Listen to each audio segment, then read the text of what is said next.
Pemirsa, program Dana Desa dengan nominal yang sangat memadai sejatinya bisa membawa desa menuju arah yang lebih maju.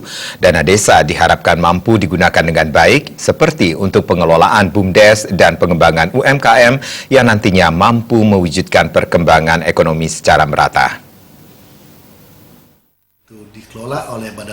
Pengamat ekonomi Profesor Gede Sri Dharma menyatakan pemerataan ekonomi di Bali bisa diwujudkan secara perlahan. Saat ini pesatnya pertumbuhan pariwisata hanya terfokus di wilayah Bali Selatan saja.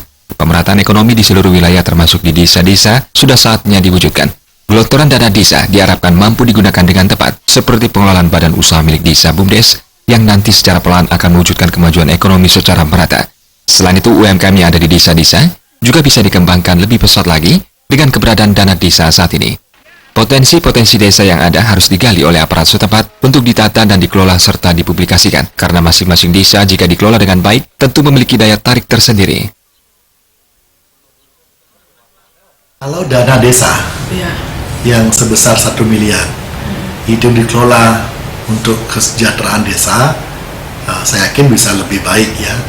Misalnya sudah dibangun sekarang itu dengan badan usaha milik desa.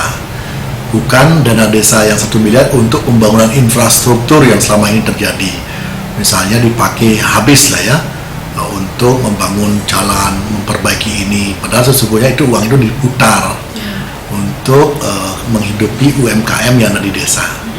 Nah, kalau sekarang dana 1 miliar itu dikelola oleh badan usaha milik desa dalam bentuk ekonomi kerakyatan, UKM atau usaha mikro, kecil dan menengah, berdasarkan potensi desa, saya yakin desa-desa itu akan mengetahui potensinya seperti apa, kemudian dikelola dengan ada dana 1 miliar setahun, 2 miliar, 3 miliar, dan seterusnya berkembang, 5 tahun, 6 tahun, desa itu akan menjadi lebih baik.